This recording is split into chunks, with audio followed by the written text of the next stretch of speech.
放衣服、鞋子啊，上来。然后2位已经在床上。啥也没有干嘛。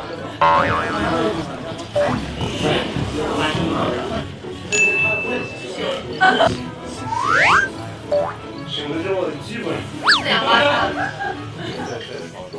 还得脱呗，不是？给你捐一个腰带。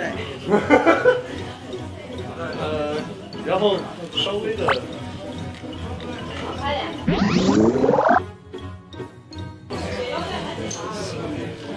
再松一松，反正你这下得松了，这样，那就这样了。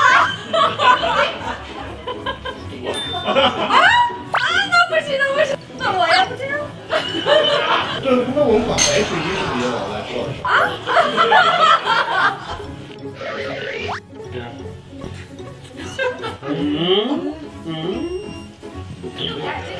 每天很早没有问题哈。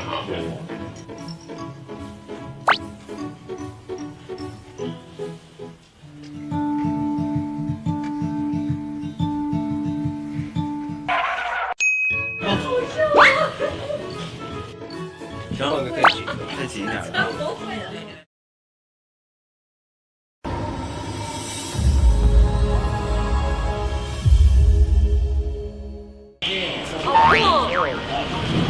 哦，闪现的是吗？啊，对，先后一点。在这里看，智慧的盾，走，不要去走，好。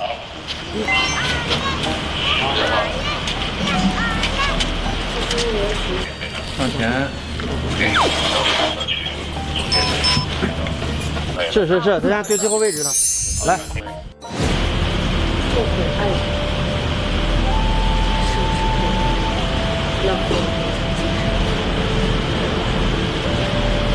我真是太天真了，谁会相信顽石朽木可以救出希望？区区一道符咒，以我现在的力量，这世间有什么奇怪未解之谜？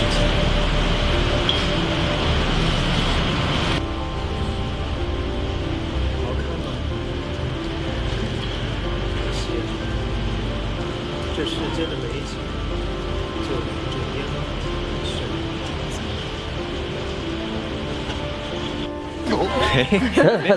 没事，你要不先亮吧，你先亮，没事，你先亮。来，3、2、1，开始。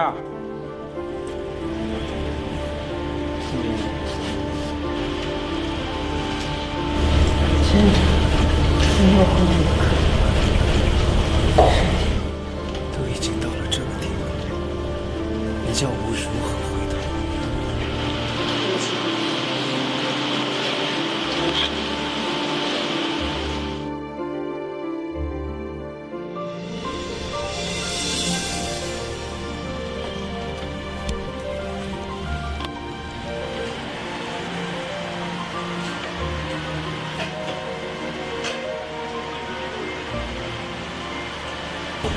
提了怎么也？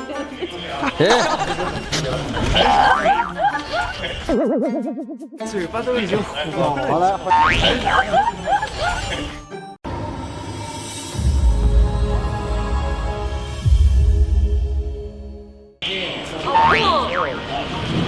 哦，闪现的是吗？啊，对，先后一点。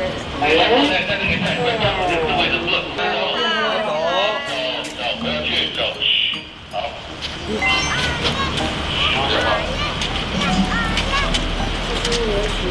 上前。是，咱家对最后位置呢，来。后悔爱人，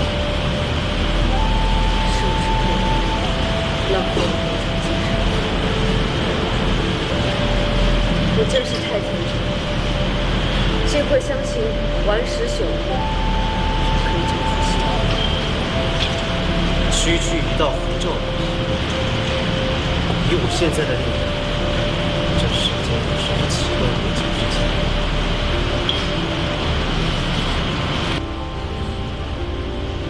好看吗？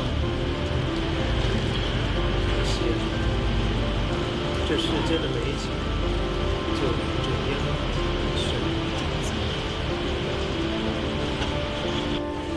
对，没事没事没事，你要不先亮吧，你先亮，没事，你先亮。来，3、2、1，开始。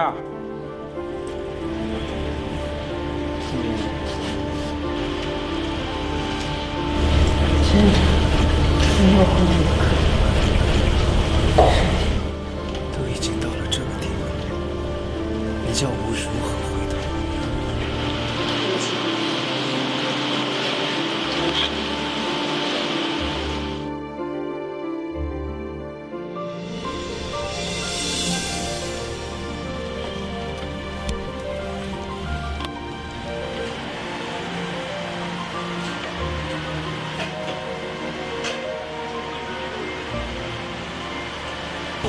提了怎么演？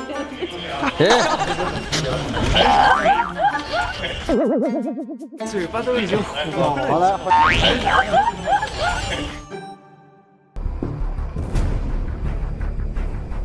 居导的这种全局的掌控能力是相当的强。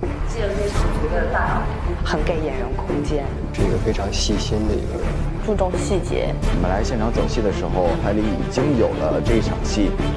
今天晚安。大家好，我是鞠觉亮，长夜烬明的导演。我觉得长夜烬明这个故事不一样的地方在哪里呢？我觉得最不一样的就是它这个戏里面其实很多的寓意是蛮深的，看起来表面是这样，其实不是。爱情故事之外，还有把性把更高的。其实《长月烬明》这个本子像一个矛盾的哲学体。它有3世，相当于3世了，阶段性会比较多一些。从一个时空的转变，佛教很多说，其实很多所谓轮回，很多缘分，其实就这样子。从那个筹备会开始，其实就一场场在捋戏嘛。那么导演他就会问了，说你们设计这些戏的时候，是想表达什么样的感觉，是想有什么样的画面？唯独实际上你在经济大家之间的沟通，演员也知道，看对手跟整个团队之间那个默契性，大家接球就很准确，整个东西很好看。因为我们的故事线非常的复杂，但是每一场戏，从他的每一个角色的走位，人物与人物之间的这种沟通，到每一个人物的微表情，居导都掌握得非常清楚。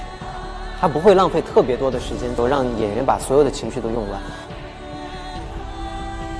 如果躺下了，跟他在一起。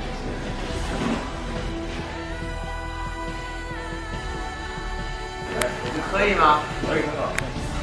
居导经常会来跟我们讲细节，会觉得好像是应该这样，就加一些他的巧思在里面。丧求心头之恨，非血债血偿，不可磨灭。对。帮演员就是去想他这个人物我前一场后一场怎么连，往这个方向去演绎的话，是一个什么样的效果？我一直克制着那种。那个很好了，你克制的厉害了。非常的注重细节。转到一个吹的过，再往上打。导演在现场就像一个大家长，很多的事情都亲力亲为，大到每一位主要的演员，小到只有一场戏群特的角色，导演团队都会和我们服装造型团队一遍又一遍的确认方案。对，你这样子就整个衣服就很好看很多。因为我是个比较职业导演，我会很早到现场，啪，把整个摊子打开，开工拍，操作，不紧张就去。拍戏还是有这种节奏会比较好的，这样大家那是个趴在地下爬起来就可以。感觉在居导的脑子里边，整个《长月烬明》的这么宏大的这个构想，都深深的印在了居导的脑子里，所以真的是非常的佩服。导演在现场也是很认真，一直就盯着镜头，他整个镜头帮助演员就增加更好的呈现。把烟往洞里面放。他在很多镜头上会有很多自己的想法，这种镜头啊、并进啊，就会有不一样的讲故事的方法。包括导演很喜欢用动态镜头去捕捉这种节奏。居导也非常的可爱，经常拍完一个镜头就说：“啊，绝美，绝美，绝美。”